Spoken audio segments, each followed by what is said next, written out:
ನಮ್ಮ ಹೆಸರು ನಾಗರಾಜ್ ಅಂತ. ನಾವು ಆಂಧ್ರ ಕುಪ್ಪ ಮೇಲಿಂದ. ನಮ್ಮ ಅತ್ತೆ ವೆಂಕಟಮ್ಮ 70 ಅಬವ್ ಆಗಿದೆ ಮೇಡಮ್.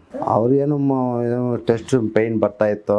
ಅವು ಹಾಸ್ಪಿಟಲ್ ಚೆಕ್ ಮಾಡಿಸಿದ್ದಕ್ಕೆ ನೀವು ಕ್ಯಾನ್ಸರ್ ಅಂತ. ಅವರು ಇಲ್ಲಿ ಬ್ಯಾಂಗ್ಳೂರಲ್ಲಿ ತೋರಿಸಿದ್ವಿ, ಅಲ್ಲಿ ಕೀಮೋ ಎಲ್ಲ ಮಾಡಿಸಿದ್ವಿ. ಆದರೆ ನಾನು ಯೂಟ್ಯೂಬಲ್ಲಿ ನೋಡಿದ್ದೆ ನಾನು.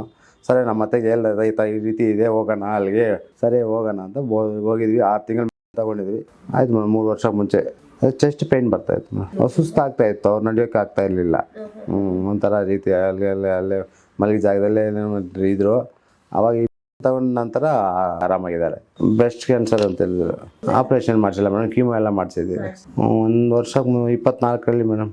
ಅವ್ರು ಹೇಳಿದ್ರು ಮೇಡಮ್, ಇದೆಲ್ಲ ರಿಪೋರ್ಟ್ಸ್ ಎಲ್ಲ ಚೆಕ್ ಮಾಡಿಸಿ ಯೂಸ್ ಮಾಡಿ 1 ತಿಂಗಳು ನಿಮಗೆ ಗೊತ್ತಾಗ್ಬಿಡುತ್ತೆ. 1 ತಿಂಗಳು ಅಂದರೆ ನಮ್ಗೆ 1 ತಿಂಗಳೇ ನನಗೆ ಗೊತ್ತಾಯ್ತು ಅವ್ರು ಹೇಗಿದ್ದಾರೆ ಅಂತ. ಆಮೇಲೆ 6 ತಿಂಗಳು ಯೂಸ್ ಮಾಡಿದ್ದೀವಿ, ಆರಾಮಾಗಿದ್ದಾರೆ ಮೇಡಮ್. ನಾವು ಲಕ್ಷಾಂತರ ರೂಪಾಯಿ ಅಲ್ಲಿ ಖರ್ಚು ಮಾಡೋದಷ್ಟು ಇಲ್ಲಿ ನಮ್ಮ ಹಣ ಬಗ್ಗೆ ಯೋಚನೆ ಮಾಡಿದ್ರೂ ಕಡಿಮೆನೇ. ನಮ್ಗೆ ಆರಾಮಾಗಿ ಆಗುತ್ತೆ. ನಮ್ಮ ಮನೆಯಲ್ಲೇ ಇದ್ದು ನಮ್ಮ ತೊಗೊಳ್ತೀವಿ. ಇದು ಏನು ಭಯ ಏನಿಲ್ಲ. ನಮ್ಮ ಮನೆ ತಿಂಡಿ ತಿಂದಂಗೆ ಯೂಸ್ ಮಾಡ್ಬೋದು.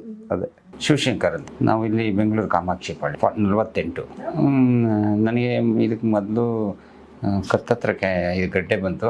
ಅದನ್ನು ಆಪ್ರೇಷನ್ ಮಾಡಿಸಿದ್ವಿ, ಎಲ್ಲ ಸರೋಗತಿ. ಈಗ 1-1.5 ತಿಂಗಳಿಂದ ನನಗೆ ಲಂಗ್ಸಲ್ಲಿ ಕೆಮ್ಮು ಬಂತು. ಅದರಲ್ಲಿ ಕಫದಲ್ಲಿ ಬ್ಲಡ್ ಬರೋಕ್ಕೆ ಸ್ಟಾರ್ಟ್ ಆಯಿತು. ಆಮೇಲೆ ನಾನು ಅಲ್ಲಿ ಅವರೆಲ್ಲ ಚೆಕ್ ಮಾಡಿಬಿಟ್ಟು ಅಲ್ಲಿ ಬಯೋಪ್ಸಿ ಮಾಡಿ ಎಲ್ಲ ಮಾಡಿಬಿಟ್ಟು, ಇಲ್ಲ ಇದು ನಿಮಗೆ ತಿರ್ಗಾ ಅಲ್ಲಿಗೂ ಕ್ಯಾನ್ಸರು ಇದಾಗಿದೆ ಅಂತ ಹೇಳಿದ್ರು. ಪೆಟ್ ಸ್ಕ್ಯಾನ್ ಮಾಡಿದ್ರು. ನೋಡಪ್ಪ ಇದನ್ನು ನಾವು ನೋಡಬೇಕು, ಪೆಟ್ ಸ್ಕ್ಯಾನ್ ಬೇರೆ ಕಡೆ ಎಲ್ಲ ಕಡೆ ಇದೆಯಾ ಅಂತ. ಪೆಟ್ ಸ್ಕ್ಯಾನಲ್ಲಿ ಲಂಗ್ಸಲ್ಲಿ ಕ್ಯಾನ್ಸರ್ ಇದೆ ಅಂತ ಹೇಳಿದ್ರು. ಆದ್ದರಿಂದ ನಾನು ಇಲ್ಲಿ ನಮ್ಮ ಫ್ರೆಂಡ್ ಅವ್ರು ಯಾರೋ ತೊಗೊಂಡಿರೋರು ನನಗೆ ಸಜೆಸ್ಟ್ ಮಾಡಿದ್ರು. ಆಮೇಲೆ ನಾನು ಇಲ್ಲಿ ವಿಡಿಯೋದನ್ನು ತುಂಬ ನೋಡಿದೆ. ಅದರಲ್ಲಿರೋದನ್ನು ನೋಡ್ಬಿಟ್ಟು ಮತ್ತೆ ನಾನು ಇಲ್ಲಿ ಬಂದು ತೊಗೊಂಡಿದ್ದೀನಿ. ಅದಕ್ಕೂ ಇದಕ್ಕೂ 1 ವರ್ಷ ಗ್ಯಾಪ್ ಇದೆ ಮೇಡಮ್. ಕರೆಕ್ಟಾಗಿ ನಾನು 1 ವರ್ಷ ಆಯ್ತು ಇಲ್ಲಿಗೆ. ಯಾವುದೂ ಇಲ್ಲ, ಫ್ಯಾಮಿಲಿಯಲ್ಲಿ ಎಲ್ಲೂ ಇಲ್ಲ ಮೇಡಮ್.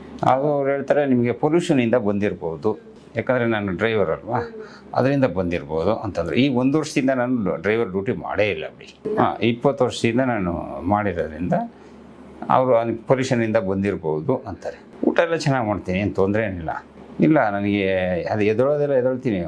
ಸ್ವಲ್ಪ ದೂರ ಅಂದರೆ ಮೇಲೆ ಉಸಿರು ಬರುತ್ತೆ.